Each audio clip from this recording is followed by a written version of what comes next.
PM kongsi agenda Malaysia ke pentas dunia. Jualan beras import harga rahmah bermula hari ini.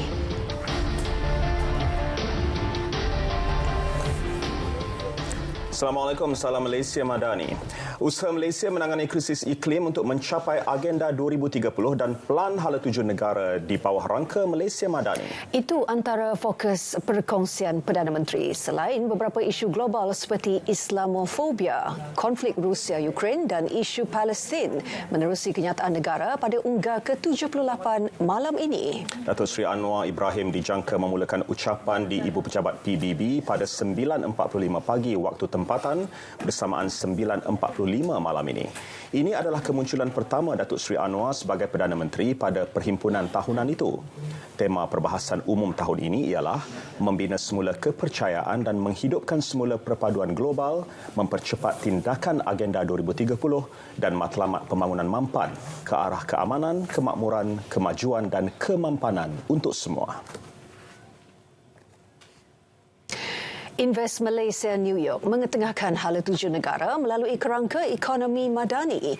Ia telah menarik minat pelabur pasaran modal ekuiti dan bond dengan nilai aset di bawah pengurusan mencecah $40 trilion. Perdana Menteri Datuk Seri Anwar Ibrahim yang menyampaikan ucap tama pada Majlis Invest Malaysia New York yakin forum tersebut menarik minat dan mengukuhkan keyakinan pelabur untuk melakukan pelaburan di Malaysia. When we embark on this new administration, now 9 months after we assume office, the thrust is, of course, to ensure that issues of governance, which include ease of doing business, clarity of policies, and ridding the country of many of the negative impact of the perception that this is essentially mined by corrupt practices. It's a challenge because I remember visiting New York in 2019, prior to COVID. That perception seems to be strong among many of the business entities here. Kira-kira 200 delegasi hadir di Invest Malaysia New York yang dianjur Bursa Malaysia bersama Bank of America, CIMB, HSBC, Maybank dan Standard Chartered. Sesi berkenaan turut disertai Menteri Pelaburan, Perdagangan dan Industri Tengku Datuk Seri Zafrul Abdul Aziz, Governor Bank Negara Datuk Sheikh Abdul Rashid Abdul Ghafur dan Pengerusi Bursa Malaysia Tan Sri Abdul Wahid Omar. Datuk Seri Anwar turut menghadiri sesi perbincangan bersama Ahli Majlis Hubungan Luar Negeri CFR, sebuah badan pemikir dan penerbit bebas bukan partisan. CFR mempromosikan pemahaman berhubung hubungan antarabangsa dan dasar luar negara. Dalam sesi berkenaan, beliau mendengar dan berkongsi dasar serta polisi negara berkait hubungan antarabangsa, pentas global dan geopolitik.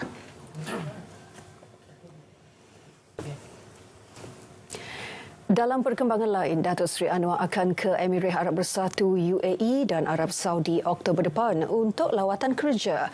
Ia bagi memenuhi jemputan UAE dan menghadiri sidang kemuncak ASEAN Majlis Kerjasama Teluk GCC dengan Arab Saudi sebagai tuan rumah. Jelasnya, terdapat minat yang semakin meningkat daripada anggota GCC terhadap ASEAN.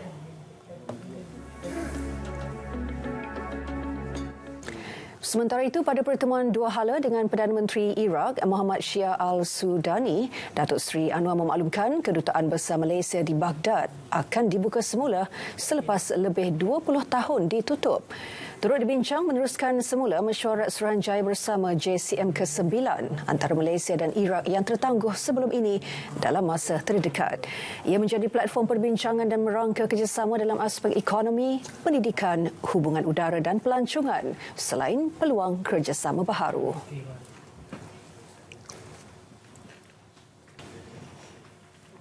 Dan di luar Perhimpunan Agong PBB, Datuk Seri Anwar turut menerima kunjungan hormat Perdana Menteri Thailand, Srettha Thavisin.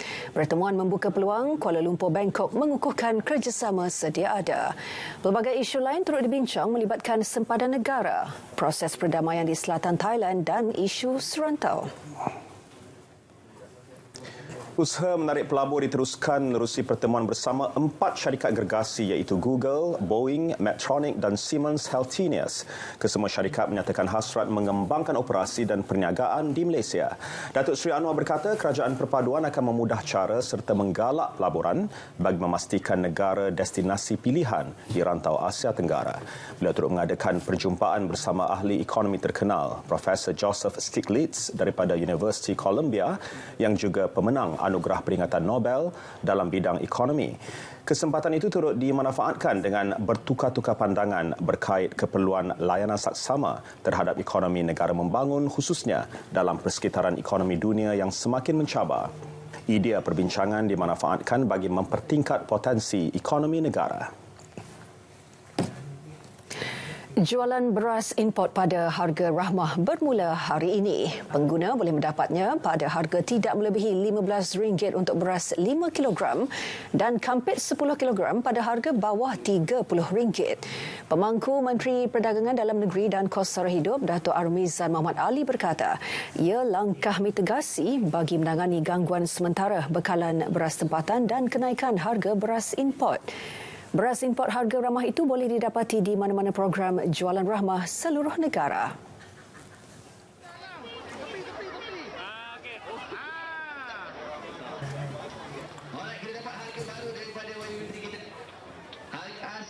Melalui program jualan rahmah, kita akan menganjurkan melaksanakan pendekatan mitigasi, iaitu melalui program jualan rahmah ini kita akan tambah bekalan beras dan kita akan gunakan beras import, sebab alasannya adalah kita tidak mahu mengganggu, menjadi penyumbang kepada gangguan bekalan beras tempatan di pasaran, di sektor runcit. Atas sebab itu, kita telah membuat keputusan bahawa kita akan menambah bekalan beras import dalam program jualan rahmah, namun pada kadar beras rahmah. Apa dia? Pertama, untuk beras 5 kg kita akan jual tidak melebihi RM15 sekampit, dan untuk beras 10 kg beras import ini kita akan tawarkan dengan harga tidak melebihi RM30 sekampis. Beliau berkata demikian selepas meninjau program jualan rahmah di dataran Simpang Pelangai, Bentong, Pahang. Meningkatkan kerjasama dan mempromosi amalan terbaik dalam teknik penyelesaian pertikaian alternatif termasuk timbang tara. Itu objektif pemeteraian Memorandum Persefahaman MOU antara Pusat Timbang Tara Antarabangsa Asia AIAC Kuala Lumpur dan School of African and Oriental Studies University of London Arbitration and Dispute Resolution Centre SADRC di London. Menteri di Jabatan Perdana Menteri Undang-Undang dan Reformasi Institusi Datuk Seri Azalina Othman Said memaklumkan kerjasama itu mengeratkan hubungan dan komitmen United Kingdom dan Malaysia berhubung amalan terbaik global dalam timbang tara. MOU itu membolehkan AIAC dan SADRC memperluas lagi aktiviti pengajaran dan penyelidikan dalam penyelesaian pertikaian alternatif. Datuk Seri Azalina menyaksikan majlis tanda tangan MOU bagi kerjasama tersebut di London semalam. Hadir bersama Pesuruhjaya Tinggi Malaysia ke United Kingdom, Datuk Zakri Jaafar. Orang ramai diminta melaporkan segera kepada pihak berkuasa jika berlaku kematian luar biasa terendakan ayam atau burung kerana ia mungkin disebabkan selesema burung. Sebagai langkah membendung penularannya, Jabatan Perkhidmatan Veterina Pulau Pinang mengadakan simulasi penyakit selesema burung di Permatang Damar Laut pada Rabu dan semalam. Menurut pengarahnya, Dr. Saira Banu Muhammad Rejab, simulasi melibatkan kaki tangan pelbagai jabatan dan agensi. Selain Jabatan Kesihatan Pulau Pinang, latihan turut melibatkan PDRM, unit bencana di bawah Setiausaha Kerajaan Negeri, Pejabat Daerah dan Tanah, Majlis Bandaraya Pulau Pinang, Majlis Bandaraya Seberang Perai serta Perhilitan sebagai pemerhati.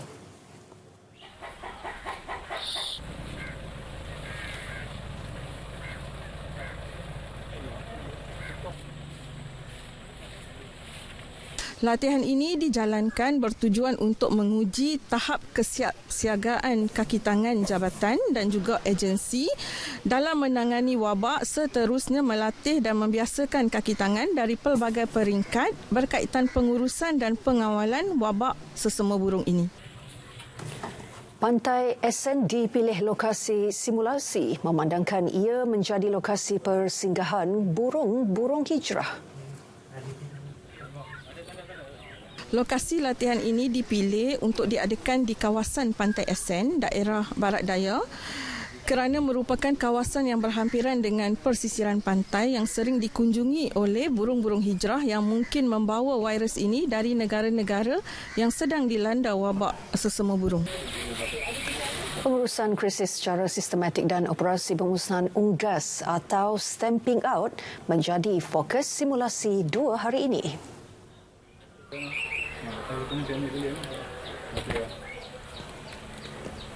Saya ingin menasihatkan orang awam sekiranya mereka terutamanya penternak ayam ataupun orang awam yang lain, sekiranya mereka mendapati ada kematian ayam ataupun burung-burung yang luar biasa, perlulah melaporkan kepada Jabatan Perkhidmatan Veteriner Negeri yang terdekat.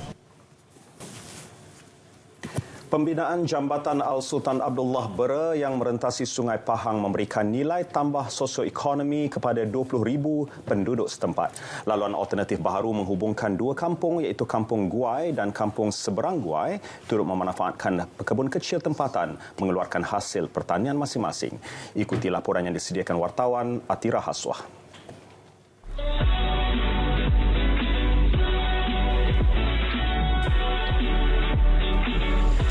Sultan Abdullah ini berjaya memendekkan masa kira-kira setengah jam ke Bandar Bera berbanding sebelum ini mengambil masa selama setengah jam 20 minit. Maka kemudahan baru yang disediakan oleh kerajaan ini jelas ianya memberikan impak positif kepada penduduk setempat.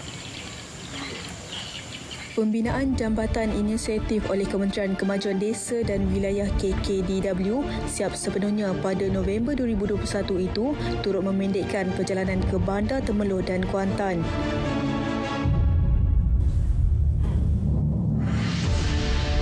Yang mana jalan ataupun jambatan ini digunakan oleh penduduk di daerah Bera ini untuk pergerakan atau perjalanan yang lebih pantas, lebih cepat ke Kuantan ataupun terus ke Hospital Besar Temerloh. Sekarang ni kita memakai masa lebih kurang 15 minit sajalah untuk sampai ke pusat perjalanan daerah Bera. Jadi itu satu perkara kan. Lepas tu kita pun penduduk pun mudah akses untuk perjalanan, untuk mendekatkan perjalanan daripada sebelah pertengahan daripada Negeri Sembilan kan ke Pantai Timur lah kan, menggunakan jalan inilah kan. Boleh turun daripada sini terus boleh akses kepada LPT lah kan. Jambatan sepanjang 770 meter itu juga mampu merealisasikan Bera sebagai hub pertumbuhan sektor pertanian. Ekonomi tu makin meningkatlah sebab jambatan ni dia macam shortcut untuk orang lalu lalang untuk pergi Kuantan ke Jengka, Bandar Pusat. So kereta makin bertambah. Jadi orang makin ramai lalu. Untuk peniaga kita tu makin banyaklah. Maksudnya prospek yang lalu kita tu makin banyaklah kan. Maksudnya ekonomi untuk peniaga tu makin bertambah lah banding masa tak ada jambatan dulu. Dulu kita harapkan orang kampung je. Kemudahan dia, kita orang nak beli barang ke bandar. Lepas tu nak pergi hospital dekat lah. Tak macam dulu kita orang kena keluar ke Bandar Temerloh nak beli barang. Jadi sini kira mudah, semua ada. Esok Yang di-Pertuan Agong berkenan merasmikan Jambatan Guai dengan memperkenan nama Jambatan Al-Sultan Abdullah sebagai nama baharu jambatan tersebut. Atira Haswah, Berita RTM. Bijak labur hidup makmur. Semua mahu kaya, tapi jangan salah langkahnya. Jika terpedaya hidup sengsara, macam-macam sim yang ada mesti faham ada di lagu. Lesen SC pastikan ada, silap labur, duit lebur. Ingin tahu produk sah yang ada, laman web Investmart jawabannya. Pesanan ini dibawakan oleh Suruhanjaya Security Malaysia.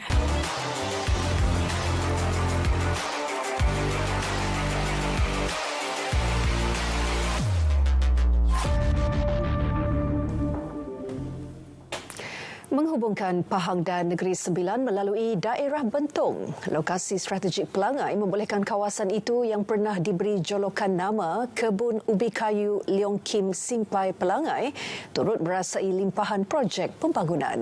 Laporan Muhammad Azwan Azman.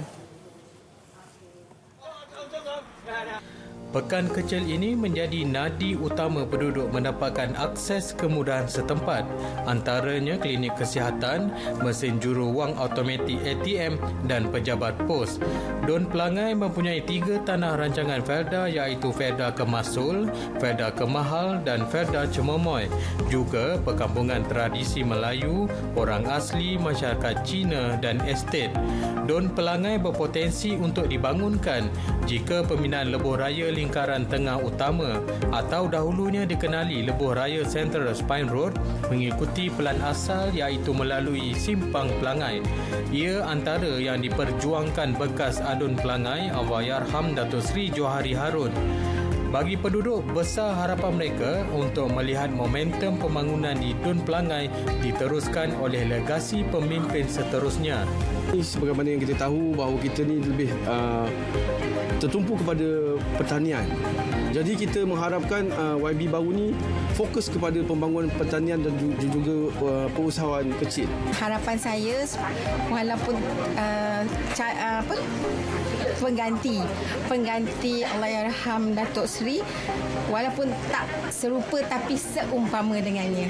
Baik hati, dengar masalah, tidakkan sangat cepat. Kalau boleh saya nak legasi yang macam DSJ sebelum ni kan, yang mudah mesra dengan rakyat, lepas tu senang jumpa, lepas tu dia tolonglah, dia tak kisah walaupun mana parti kan, semua dia tolong.